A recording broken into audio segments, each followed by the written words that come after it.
తిరుమల శ్రీవారిని పలువురు ప్రముఖులు దర్శించుకున్నారు. ఎమ్మెల్యే అమర్నాథ్ రెడ్డి, ప్రముఖ సినీ నటుడు మురళీమోహన్, ఎమ్మెల్సీ దువ్వాడ శ్రీనివాస్ స్వామివారిని దర్శించుకుని తమ మొక్కులు చెల్లించుకున్నారు. ఆలయ అధికారులు ప్రముఖులకు ప్రత్యేక దర్శన ఏర్పాట్లు చేశారు. ఈ దర్శన అనంతరం రంగనాయకుల మండపంలో వేద పండితులు వారికి స్వామివారి తీర్థ ప్రసాదాలు అందజేసి వేదాశీర్వచనం చేశారు.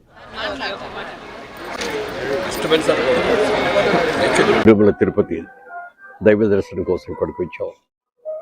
అఖిలాండ కోటి బ్రహ్మాండ నాయకుడు, ఆపదల ముక్కుడు వాడు శ్రీ వెంకటేశ్వర స్వామి గారిని దర్శించుకోవటం అంటే జీవితంలో మనం ఎప్పుడో చేసిన పుణ్యం మూలంగా ఇలా దర్శించుకోగలుగుతాం అనిపిస్తుంది నాకైతే.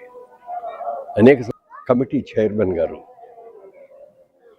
నాయుడు గారు, బిఆర్ నాయుడు గారు, అలాగే జేఈఓ గారు, వారిద్దరి సమక్షంలో ఈరోజు దర్శనం జరిగింది. వారిద్దరి ఆశీస్సులతో కార్యక్రమం కూడా చాలా చక్కగా జరిగింది. మా మిత్రులు, మా సోదరులు అందరూ వచ్చారు. వారందరం కలిసి ఒక మంచి దర్శనం చేసుకున్నాం. రోజు రోజుకి కూడా వెంకటేశ్వర స్వామి ఆలయంలో ఏ విధమైన డిస్టర్బెన్స్ లేకుండా ఇప్పుడున్న పాలక మండలి కూడా చాలా చక్కగా నిర్వహిస్తున్నారు.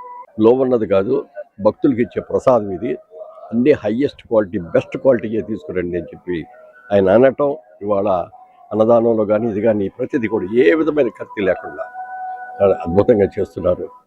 వారికి మనస్ఫూర్తిగా మా అందరి తరఫున కూడా కృతజ్ఞతలు తెలియజేస్తాను.